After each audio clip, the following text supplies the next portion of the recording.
ആരും കാണാനില്ല ഈശ്വര.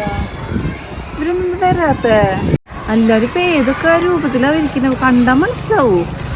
എല്ലാരും ഒന്ന് വന്നിട്ട് വേണം ഫോട്ടോ എടുക്കണം. എന്തൊക്കെ വിശേഷങ്ങൾ അറിയാണ്ട് എനിക്ക് എല്ലാരും കാണാൻ ധൃതിയായിട്ട് പോയി. ഒരു എണ്ണത്തിന് കാണാനില്ലോ. ഇവിടെ സ്കൂളിൽ നേരം വൈകി വരുന്ന പോലെ തന്നെയാ ഇവിടെ. ഞാനാ ഫസ്റ്റ് വന്നിരിക്കുള്ളൂ എപ്പോഴും. ഈശ്വര, ഇത് സിമിയല്ലേ? ആ, നീ എത്ര നാളായി നിന്നെ കണ്ടിട്ട്? നിനക്കെന്നെ മനസ്സിലായ? സമയമായാലും ആരും എത്തിയില്ലേ? കറക്റ്റ് ടൈമിന് എത്തേണ്ടതല്ല. ആ പിന്നെ ഞാൻ അവിടെ ഉണ്ടാവട്ടെ. ആ ശരി, അവിടെ ഇരുന്നോ. ഇവർക്ക് ഇത്തിരി സ്കൂളിൽ പഠിക്കുമ്പോഴൊക്കെ ഞങ്ങൾ എന്തെങ്കിലും ചോദിച്ചാലും മിണ്ടുള്ളൂ. ഒരു മാറ്റില്ല. ഇനി അവിടെ ഇരുന്നോട്ടെ. ഇനി വരാൻ വരിക വന്നിട്ടും കാര്യമില്ല. ഇനി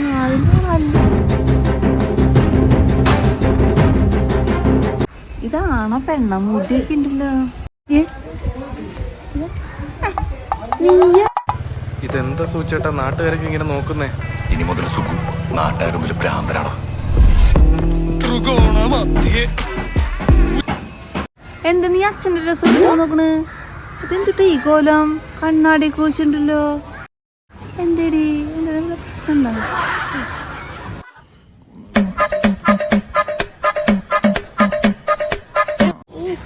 ചൂടെടുത്തിട്ട് വയ്യ. അവിടെ ആണെങ്കിൽ ഭയങ്കര വെയിലാ. ഇതെപ്പോഴാ പരിപാടി അവസാനിക്കുക? ഇങ്ങോട്ട് പാടി എനിക്ക് അവിടെ നിൽക്കാൻ പറ്റില്ല. ചൂട് കൂടി ഒരു നെട്ടുള്ളൂ. ഒരു 5-6 കൂടി ഇടായിരുന്നു. വല്ല ഇടാൻ പറ്റില്ല. ധൃതിയിലായ കാരണം ഒന്നിട്ട് വരാൻ പറ്റിയില്ല. 11 മണിക്ക് പരിപാടി തുടങ്ങുമെന്ന് പറഞ്ഞതാണ്. 11 മണി കഴിഞ്ഞു. 11:05 പരിപാടി തുടങ്ങിയിട്ടില്ല. ഇതാണ് ഞാൻ ഇങ്ങനത്തെ പരിപാടിക്കൊന്നും വരാത്തത്. പിന്നെ എല്ലാവരും നിർബന്ധിച്ച് വരണമെന്ന് പറഞ്ഞത് തന്നെ വന്നു. ഇത് കോർഡിനേഷൻ റെഡി ആയില്ല. പുരുഷന്മാരാവും ചെയ്തിട്ടുണ്ടാവുക. എന്നോട് ചോദിക്കായിരുന്നല്ലോ, കൂട്ടത്തിൽ ഇത്തിരി അറിവും വിവരമൊക്കെ ഉള്ളതൊക്കെ എനിക്കല്ലേ.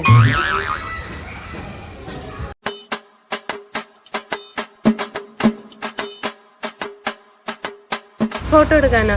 ഞാനില്ല. ഇല്ല, എനിക്ക് താല്പര്യമില്ല. അവളൊരു ജാട താല്പര്യം ഇതിന് വന്നത്. സിമി ഫുഡ് റെഡി ഉണ്ട്, വാ കഴിക്കാം. നോ എനിക്ക് ഫുഡ് വേണ്ട. ഫുഡും വേണ്ടേ? ഇല്ല, വേണ്ട. ഡി മരിയ, നിനക്ക് കല്യാണം കഴിഞ്ഞ കുട്ടികളൊക്കെ ചെയ്യാ? കുട്ടികളാ? ഒരു സ്ത്രീനെ ഫസ്റ്റ് കാണുമ്പോൾ ചോദിക്കുന്ന ചോദ്യം കുട്ടികളായോ? അങ്ങനെയാണോ?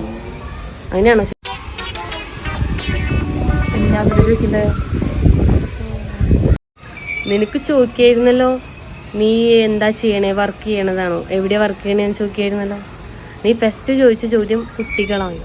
ഇതാണ് നമ്മുടെ സമൂഹത്തിന്റെ പ്രശ്നം. മനസ്സിലായി? സമൂഹത്തിന്റെ പ്രശ്നം. നിന്നെ കണ്ടു കഴിഞ്ഞാൽ കുട്ടികളായിരുന്നു ചോദിക്കാൻ പറ്റില്ല. പണിക്കും തൊഴിലിനും പോവാണ്ട് നീ സ്ഥലക്കിട്ട് എത്ര ദിവസമായി? ഒരു വേഷം നിനക്കൊരു 4 കുട്ടിയെങ്കിലും മിനിമം അതിൻ്റെ 4 കുട്ടികൾ. എനിക്ക് 3 4 കുട്ടികൾ. പ്രാർത്ഥന തുടങ്ങി. ഇതെന്താ കൈ ഇങ്ങനെ പിടിച്ചു? കൈ ഇങ്ങനെയല്ല, കൈ കൂപ്പുമ്പോ ഇങ്ങനെ കൂപ്പണം. ഇങ്ങനെ പിടിച്ചാൽ മതി.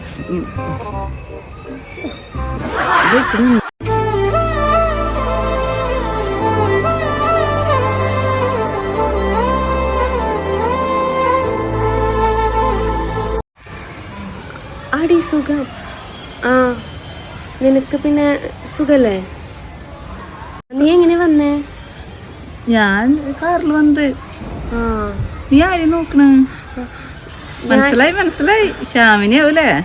അല്ല, ഞാന് സിമി. അതെ. നീ ആരോടാ വിളിക്കണ്? നമുക്കറിയാത്ത ഈ ക്യാമ്പസിൽ അറിയാത്ത ആൾക്കാരുണ്ടോ നിങ്ങളുടെ പ്രണയം? ശ്യാമു വന്നിട്ടുണ്ട്, നിന്നെ അന്വേഷിച്ചു. അതെ, അവിടെ മാവിന്റെ ചോട്ടിലുണ്ട്. പോയി സംസാരിക്കേ. നന്ദ, നീ ഇപ്പോഴും എന്താ കല്യാണം കഴിക്കാണ്ടിരിക്കണത്? ജീവിതം ഇങ്ങനെ കളഞ്ഞാൽ മതിയാ. ശ്യാമും അതെ. എന്നുവെച്ചാൽ നിങ്ങൾക്ക് 2 പേർക്കും കൂടിയിട്ട് ജീവിച്ചൂടെ ഒരുമിച്ച്? ഇപ്പോഴും അച്ഛൻ്റെ പേരൊക്കെ പറഞ്ഞ് ജീവിതം നശിപ്പിക്കാൻ തന്നെയല്ലേ എപ്പോഴും തീരുമാനം നിൻ്റെ? പ്രിയ, നമ്മുടെ സ്കൂൾ ജീവിതമൊക്കെ കഴിഞ്ഞ് ഇപ്പോൾ ഒരു 18 കൊല്ലം കഴിഞ്ഞു.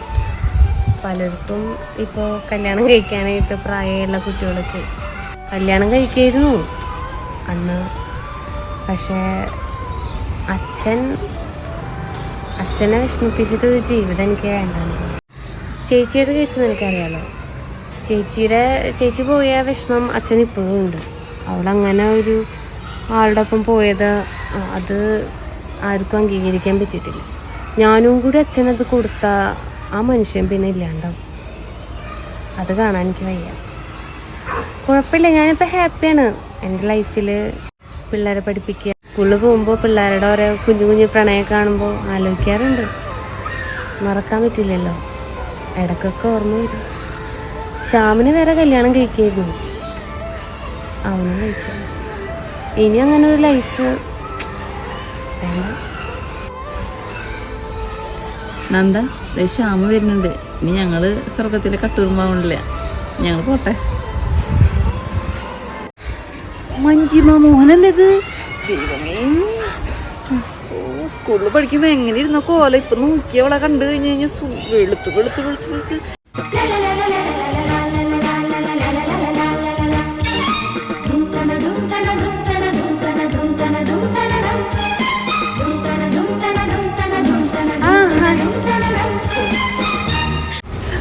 ഇങ്ങോട്ട് ദൈവമേ, എൻ്റെ പിള്ളേർക്കും ഞാൻ എൻ്റെ നാട്ടുകാരോടൊക്കെ പറഞ്ഞിട്ട് നീ എൻ്റെ കൂട്ടുകാർക്ക് എന്ന് പറഞ്ഞിട്ട് ആരും വിശ്വസിച്ചില്ലടി. അയ്യോ, നിന്നെ കാണുമ്പോൾ എനിക്ക് നീ പണ്ടത്തെ മഞ്ജിമ മോഹനെന്ന് കണ്ടാ പറയില്ല. നീ എങ്ങനെ മാറി ഇതുകളെ? അയ്യോ, എൻ്റെ പിള്ളേർക്ക് ഭയങ്കര ഇഷ്ടമാണ്. ഞാൻ പറഞ്ഞിട്ട് എൻ്റെ പിള്ളേരൊക്കെ വിശ്വസിക്കില്ല. ഒരു ഫോട്ടോ എടുക്കട്ടെ നിന്റെ കൂടെ? വാ. ഫോട്ടോ എടുത്തോ. വരും. പിന്നെന്താ എല്ലാവരും ഇങ്ങനെ നോക്കിക്കണേ? എന്താ സുഖല്ലേ എല്ലാവർക്കും? നിന്റെ സിനിമ കാണാറുണ്ട്, എന്ത് രസം. ഞങ്ങൾക്ക് അഭിമാനാട്ടോ നീ ഞങ്ങളുടെ ക്ലാസ്മേറ്റ് എന്ന് പറയുമ്പോ. ഇങ്ങനെ ഇത്ര യങ്ങായിട്ടിരിക്കണേ ഞങ്ങളൊക്കെ നോക്കി. നീ ഇപ്പോഴും സ്കൂളിൽ പഠിക്കണ അതേപോലെ ഉണ്ട് കാണാൻ. Thank you. പിന്നെ നിങ്ങളുടെ വിശേഷമൊക്കെ എന്താ? എല്ലാവർക്കും സുഖല്ലേ? എനിക്ക് വേഗം പോണം, ഷൂട്ടുണ്ട്. അപ്പൊ അതിന്റെ ഇടയിലൊരു ഗ്യാപ്പ് കിട്ടിയപ്പോൾ ഞാൻ ഡയറക്ടറിന്റെ അടുത്ത് പറഞ്ഞു തന്നു. എല്ലാവരും ചേഞ്ച് ആയി, നല്ല വ്യത്യാസമായി എല്ലാവരും കാണാനൊക്കെ. നമ്മുടെ അവളിക്ക് കണ്ട എന്തൊരു വ്യത്യാസമായാലേ. പക്ഷേ നമ്മുടെ കൂട്ടുകാരത്തെ സിനിമ നടിനൊക്കെ പറയുമ്പോൾ നമുക്ക് അഭിമാനമല്ലേ. ഞാൻ ഇടയ്ക്ക് TV-യിലൊക്കെ സിനിമ വരുമ്പോൾ കാണാറുണ്ട്. സിനിമ കാണാൻ തിയേറ്ററിലൊന്നും പോകാറൊന്നുമില്ല. പിള്ളേരെയൊക്കെ കൊണ്ട് പോകണമെങ്കിൽ എന്താ ചിലവ്, അത് കാരണം പോകുന്നില്ല. ചേട്ടൻ ഇടയ്ക്ക് സിനിമ ഞങ്ങൾ ഒരുമിച്ച് TV-യിൽ വരുമ്പോൾ കാണും. പക്ഷെ നമുക്ക് ഭയങ്കര അഭിമാനം നമ്മുടെ കൂട്ടുകാരത്തെ സിനിമ നടി എന്നൊക്കെ പറയുമ്പോഴേ. നീ പോയി ഫോട്ടോ എടുത്താ? എനിക്ക് ചമ്മലാടി. ഞാനൊക്കെ പോയി നിന്ന് കഴിഞ്ഞാൽ അവള് എന്നെ അറിയന്നാവോ? നമ്മളൊക്കെ കൂടി അടുത്തുനിന്ന് കൂട്ടുകാരത്തി പറയാനാണ് നാണക്കേടല്ലേ അവൾക്ക്. നിന്റെ ബെസ്റ്റ് ഫ്രണ്ട് ആയിരുന്നില്ലേ അവള്? എന്നാലും എനിക്കെന്തോ പോയി സംസാരിക്കാൻ എനിക്ക്. നമ്മളൊക്കെ ഇതേപോലെ സാധാരണക്കാരല്ല, അവർക്ക് വലിയ ആൾക്കാരായില്ലേ കൂടെ പഠിച്ചു എന്ന് പറഞ്ഞിട്ട്. എൻ്റെ പിള്ളേർ പറഞ്ഞൊക്കെ അമ്മേരെ കൂട്ടുകാരത്തി സിനിമ നടിയില്ലേ, ആളുടെ കൂടെ നിന്ന് ഫോട്ടോ ഒക്കെ എടുത്തിട്ട് വന്നോളൂ എന്ന് പറഞ്ഞത്. എനിക്കൊന്ന് പോയി ഒരെണ്ണം എടുക്കണം എന്നുണ്ട്. എനിക്ക് എങ്ങനെയാണ് അവൾക്ക് എന്നെ ഇഷ്ടാവോ കൂടെയൊക്കെ നിന്ന് വർത്താനം പറയണത്. ആശ, നീ എന്താ എൻ്റെ അടുത്തേക്ക് വരാഞ്ഞ്? ഞാൻ നിന്നെ കൊറേ നോക്കിയല്ലോ. മഞ്ജിമ, എന്നെയൊക്കെ അറിയോ? എടി, നീ എന്താ അങ്ങനെ പറയണേ? നീ എൻ്റെ ബെസ്റ്റ് ഫ്രണ്ട് ആയിരുന്നില്ലേ? പിന്നെ നിന്റെ കോണ്ടാക്ട് നമ്പർ ഒന്നും എൻ്റെ ഉണ്ടായിരുന്നില്ല, അതാ ഞാൻ കോണ്ടാക്ട് ചെയ്യാണ്ടിരുന്നേ. നിനക്ക് സുഖല്ലേ? നീ ആകെ നിനക്ക് ചേഞ്ച് ആയല്ലോ. നമ്മൾ പഠിക്കുമ്പോൾ സ്കൂളിൽ ഏറ്റവും ഭംഗിയുള്ള കുട്ടി നീ ആയിരുന്നല്ലോ. നീ എന്തിപ്പോ ഇങ്ങനെ? ഓരോ ജീവിതമല്ലേടി. ഞാൻ സന്തോഷമൊക്കെ തന്നെയാണ്. അത് ഞാൻ വലിയ വരുമാനമുള്ളതെന്നല്ല. ചേട്ടൻ കൂലിപ്പണിക്കാണ് പോണ്. എന്നാ പോലെ ഉള്ളതുകൊണ്ട് നമ്മൾ സന്തോഷമായിട്ട് പിള്ളേരൊക്കെ ആയിട്ട് സമാധാനമാണ്, സന്തോഷമാണ്. എന്നാലും എനിക്ക് സന്തോഷം. നീ എന്നെ അറിഞ്ഞല്ലോ, എന്നോട് ഒന്നും മിണ്ടിയില്ല.